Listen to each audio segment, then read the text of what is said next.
आप सब लोगों को नमस्कार। कल केंद्र सरकार ने जैसे ही सुप्रीम कोर्ट बंद हुआ छुट्टियों के लिए, वैसे ही उसके कुछ घंटों के बाद ऑर्डिनेंस लाके सुप्रीम कोर्ट के जजमेंट को पलट दिया। हम सब जानते हैं 1 हफ्ते पहले सुप्रीम कोर्ट ने जजमेंट दिया था कि दिल्ली के अंदर अधिकारियों के ऊपर कंट्रोल, सरकारी अधिकारियों, सरकारी कर्मचारियों के ऊपर कंट्रोल दिल्ली की चुनी हुई सरकार का होगा। सुप्रीम कोर्ट ने यहाँ तक बोला था कि अगर किसी अफसर को ये पता है कि उसका मंत्री उसको उसका कुछ नहीं बिगाड़ सकता, तो वो अफसर मंत्री की क्यों सुनेगा। ये वो कोर्ट के ऑर्डर में लिखा है। तो इसीलिए कोई भी जिम्मेदार सरकार चलाने के लिए ये ज़रूरी है कि अफसरशाही और कर्मचारी जो हैं वो सीधे सीधे चुनी हुई सरकार के अंडर में आएँ। इसको कल इन्होंने 4 बजे कोर्ट बंद हुआ, 5 बजे और 10 बजे इन्होंने ऑर्डिनेंस पास करके उस कोर्ट के आदेश को पलट दिया।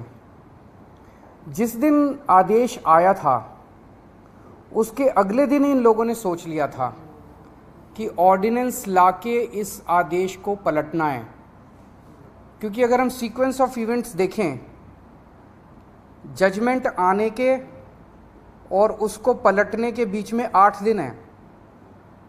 पहले 3 दिन सेक्रेटरी सर्विसेज गायब हो गया, उसका फ़ोन ऑफ हो गया। 3 दिन के बाद सेक्रेटरी सर्विसेज निकलते हैं, कहते हैं मैं कोर्ट का ऑर्डर मानने को तैयार हूँ।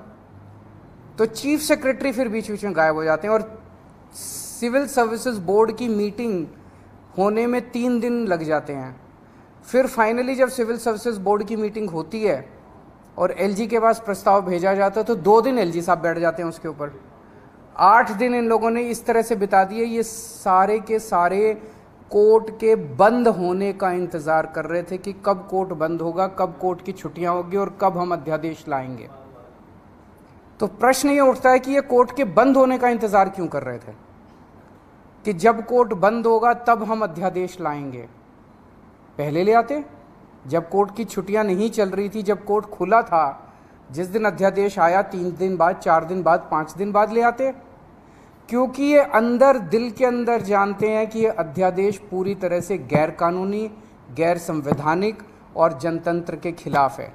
इन्हें पूरी तरह से पता था कि अगर सुप्रीम कोर्ट के खुले होते हुए अगर ये अध्यादेश ले आते और हम अगर अगले दिन इसको सुप्रीम कोर्ट में चुनौती देते तो सुप्रीम कोर्ट में ये 5 मिनट भी ये अध्यादेश टिकने वाला नहीं था। तो ये चाहते थे कि सुप्रीम कोर्ट बंद हो और उसके बाद ये अध्यादेश लेके आएँ। अंदर खाने ये भी जानते हैं कि ये अध्यादेश 5 मिनट भी टिकने वाला नहीं है। तो क्या इस अध्यादेश की लाइफ केवल 1.25 महीने की है जब तक सुप्रीम कोर्ट बंद है? 1 जुलाई को सुप्रीम कोर्ट खुलेगा, हम इसको चैलेंज करेंगे सुप्रीम कोर्ट के अंदर और फिर सुप्रीम कोर्ट, हम जानते हैं कि ये भी जानते हैं, अंदर खाने ये भी जानते हैं कि इस अध्यादेश का क्या होगा। तो क्या ये अध्यादेश केवल इस 1.25 महीने की छुट्टियों के लिए लाया गया है? आज मैंने आप ही लोगों के चैनलों पे देखा कि ये कह रहे हैं कि हम इन्होंने रिव्यू पिटीशन फाइल कर दी है, किसी ने कॉपी भी भेजी है, शायद कर दी है या करने वाले हैं, कर दी है। रिव्यू पिटीशन का क्या मतलब रह गया? जब ऑर्डिनेंस लाके इन्होंने पूरे के पूरे जजमेंट को ख़त्म कर दिया तो जो जजमेंट ही नहीं बचा उसका रिव्यू का कैसा? तो रिव्यू पिटीशन तो तभी मेंटेनेबल होगी जब अध्यादेश को वापस लिया जाएगा रिव्यू पिटीशन की हियरिंग के पहले। तो ये क्या ये इंडिकेशन है कि जैसे ही सुप्रीम कोर्ट खुलेगा इस अध्यादेश को वापस ले लिया जाएगा? नहीं तो रिव्यू पिटीशन का मतलब ही नहीं है। जज तो यही कहेंगे कि भाई तुमने तो सारा हमारा जजमेंट खत्म कर दिया, तो रिव्यू पिटीशन किस बात की है? रिव्यू पिटीशन तो कुछ है ही नहीं। तो ऐसा लगता है कि ये केवल एक भद्दा मजाक किया गया है जनतंत्र के खिलाफ, देश के लोगों के साथ, दिल्ली के 2 करोड़ लोगों के साथ। एक तरह से सुप्रीम कोर्ट ने जजमेंट दिया, क्लियर जजमेंट दिया कि दिल्ली की चुनी हुई सरकार को पूरा अधिकार है दिल्ली चलाने का, 3 सब्जेक्ट्स छोड़ के, police, law and order and land, बाकी सारे सब्जेक्ट्स हमारे पास हैं। उस जजमेंट को 1 हफ्ते के अंदर ये अध्यादेश लाके अगर ये टर्न डाउन कर देते हैं तो ये आम आदमी पार्टी तो बहुत छोटी सी पार्टी है, हम तो बहुत छोटे लोग हैं। ये तो सीधे सीधे केंद्र सरकार सुप्रीम कोर्ट को चुनौती दे रही है, सुप्रीम कोर्ट को चैलेंज कर रही है कि तुम जो मर्जी ऑर्डर कर लो, तुम्हारे सारे ऑर्डर हम 2 मिनट के अंदर ऑर्डिनेंस लाके बिल लाके सब खत्म कर देंगे। ये चैलेंज इन्होंने ये सुप्रीम कोर्ट को, सुप्रीम कोर्ट की मैजेस्टी को चैलेंज किया जा रहा है, उनकी पावर को चैलेंज किया जा रहा है कि तुम जो मर्जी ऑर्डर कर दो, हम तुम्हारे सारे ऑर्डर खत्म कर देंगे। सुप्रीम कोर्ट की इंसल्ट की जा रही है। This is a direct contempt of supreme court.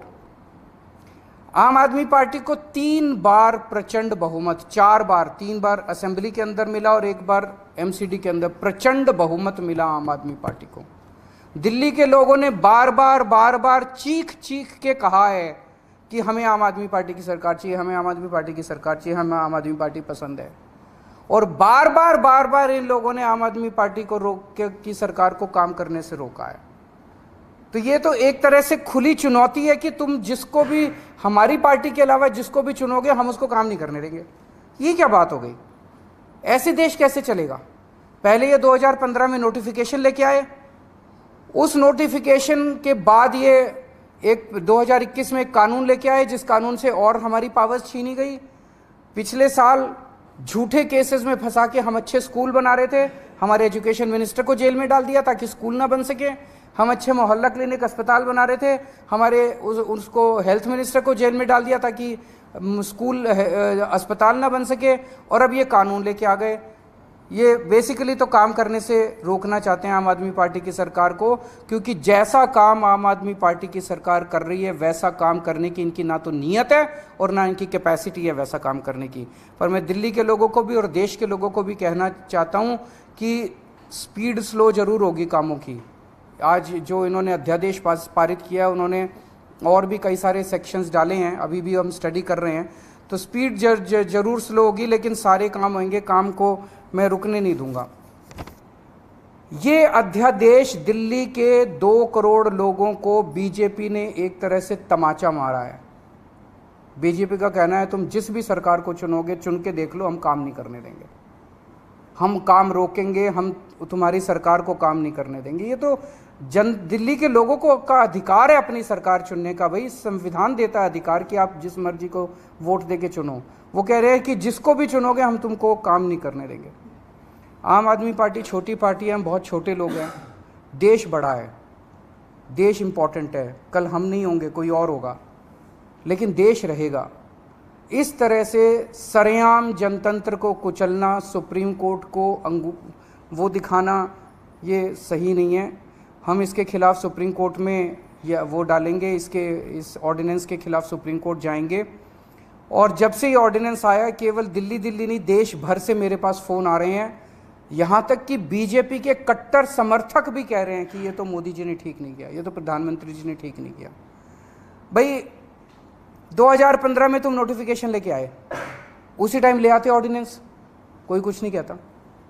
8 साल के संघर्ष के बाद दिल्ली के लोगों ने संघर्ष किया, आम आदमी पार्टी की सरकार ने संघर्ष किया। संघर्ष करने के बाद सुप्रीम कोर्ट ने जब इतना साफ साफ फैसला दे दिया, उस फैसले को तुम पलट देते हो और तुम कहते हो हम सुप्रीम कोर्ट को नहीं मानते। इसके तो ये तो पूरा देश देख रहा है और पूरा देश कह रहा है ये तो बहुत गलत काम किया इन लोगों ने। तो दिल्ली के लोगों के बीच में जाऊंगा मैं अब, और बहुत जल्दी दिल्ली के अंदर महारैली की जाएगी। और मुझे जिस तरह से रिएक्शन आ रहे हैं जनता के, मेरे को लगता है कि इस बार दिल्ली के अंदर भारतीय जनता पार्टी को जनता एक भी 7 में से 1 भी सीट नहीं देने वाली। जनता बहुत नाराज़ है इनके हथकंडों से, इनकी तानाशाही से और इनकी गुंडागर्दी से। मैं आज इस मंच के ज़रिए सभी ऑपोजिशन पार्टीज़ को अपील करना चाहता हूँ कि राज्यसभा के अंदर जब ये बिल आएगा, ऑर्डिनेंस जब बिल के रूप में पेश किया जाएगा, इसे किसी भी हालत के अंदर राज्यसभा में पारित नहीं करवाना। मैं खुद एक एक पार्टी के नेताओं से जाके मिलूंगा, उनसे समर्थन मांगूंगा कि इस बिल को अपोज करना है, ये जनतंत्र के खिलाफ है। किसी भी हालत में हमें इस बिल को पास नहीं होने देना राज्यसभा के अंदर। अगर आप अभी नहीं हुई है, पर मैं करूंगा, सबसे करूंगा। वो तो सिंघवी साहब हमारे वकील हैं, वो देख रहे हैं, स्टडी कर रहे हैं।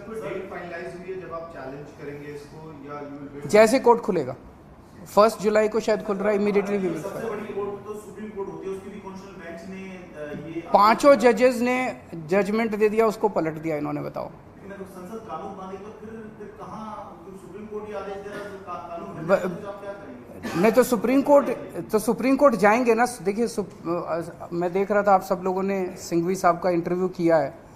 Basic structure of the constitution जो है, कोई भी कानून लाके बेसिक स्ट्रक्चर, कल को अगर कोई ब्रूट मेजॉरिटी आ गई और उसने कह दिया हाँ जनतंत्र खत्म कर दिया उन्होंने संविधान से कि जनतंत्र अब नहीं होगा, वो नहीं कर सकते।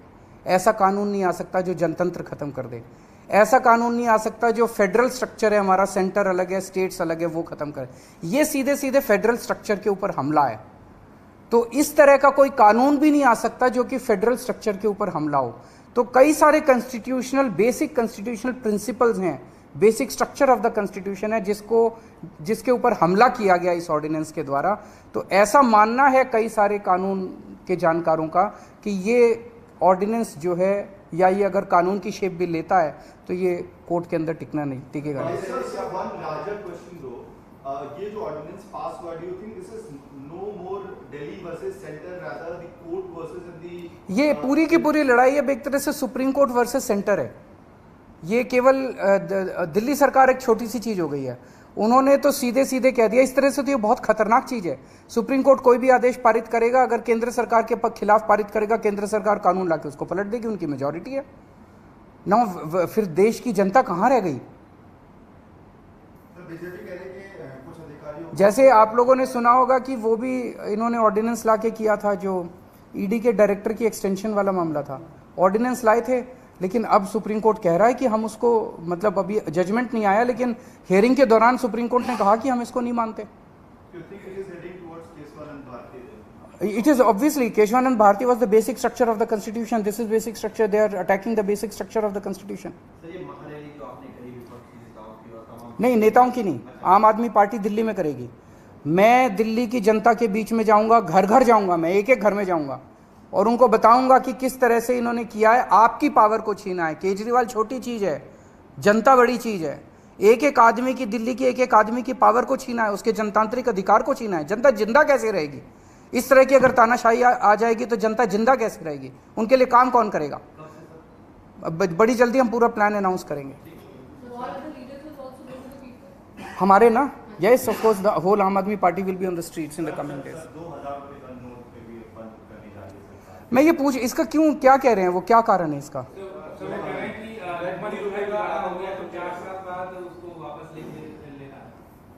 मैं तो बार बार कह रहा था कि सरकार को पढ़ा लिखा होना चाहिए, क्योंकि कभी कहते हैं कि भ्रष्टाचार खत्म करने के लिए 2000 रुपये का नोट लेके आए, कभी कहते हैं कि भ्रष्टाचार खत्म करने के लिए 2000 रुपये का नोट हटा दिया। तो मतलब कुछ समझ नहीं आ रहा कि सरकार कर क्या। पूरा देश को लाइनों में लगाए रखते हैं, पूरा दिन लाइनों में लगाए रखते हैं, हर 3-4 साल में लाइनों में लगा देते हैं। ये अच्छी चीज़ नहीं है, ये अनप्रोडक्टिव काम है। जनता को अपने परिवार पालने के लिए और अपना काम करने के लिए उसमें लगना चाहिए, ना कि बैंकों के अंदर जनता लाइनों में लगी है नोट बदलवाने के लिए। तो आप समझ ही रहे हैं उसके कारण क्या है। शुक्रिया, थैंक यू।